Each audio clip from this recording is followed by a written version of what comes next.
महाराष्ट्र शासनाच्या महिला व बालविकास विभागाच्या वतीने राबविण्यात येणारी लेक लाडकी योजना ही एक महत्त्वाची योजना असून मुलींच्या जन्मानंतर तिच्या सक्षमीकरणासाठी गरजू लाभार्थ्यांना प्रत्यक्ष आर्थिक लाभ देणारी योजना आहे। या योजनेसाठी आवश्यक निधी वितरणाचा GR शासनाने आज काढला असून हा GR काय आहे ते आपण पाहू। तर महाराष्ट्र शासनाच्या महिला व बालविकास विभागाने दिनांक 25 जून 2026 रोजी लेक लाडकी या योजनेकरता निधी वितरण या संदर्भाने हा शासन निर्णय काढला असून राज्यात दिनांक 1 एप्रिल 2023 पासून मुलींच्या जन्मानंतर तिच्या सक्षमीकरणासाठी लेक लाडकी योजना सुरू करण्यास संदर्भातील दिनांक 30/10/2023 रोजीच्या शासन निर्णयान्वये मान्यता देण्यात आली आहे।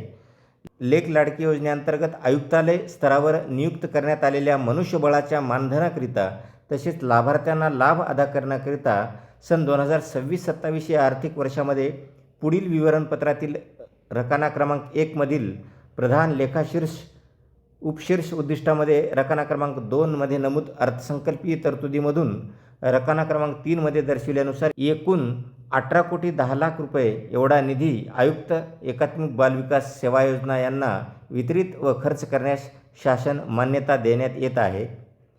तर लेखाशीर्षामध्ये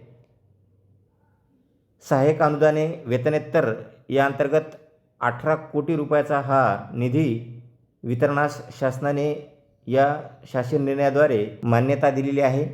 आयुक्त एकात्मिक बालविकास सेवा योजना यांनी आयुक्तालय स्तरावर नियुक्त मनुष्यबळास मानधन विहित पद्धतीने अदा करण्याची कार्यवाही करावी। त्याचप्रमाणे लेक लाडकी योजनेच्या पात्र लाभार्थ्यांना DBTद्वारे लाभाची रक्कम विहित पद्धतीने अदा करण्याची कार्यवाही करावी अशा प्रकारचे निर्देश या शासन निर्णयामध्ये देण्यात आलेले आहेत। हा शासन निर्णय महाराष्ट्र शासनाच्या www.maharashtra.gov.in या अधिकृत संकेतस्थळावर देखील उपलब्ध करून देण्यात आलेला आहे। या शासन निर्णयानुसार आता लेक लाडकी योजनेसाठी सन 2026-27 या आर्थिक वर्षामध्ये आवश्यक असणारा निधी वितरणास व खर्चास शासनाने मान्यता दिली आहे। त्या माध्यमातून आता लाभार्थ्यांना DBTद्वारे लाभाची रक्कम विहित पद्धतीने अदा करण्यात येणार आहे।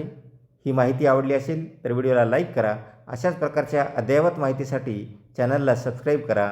धन्यवाद।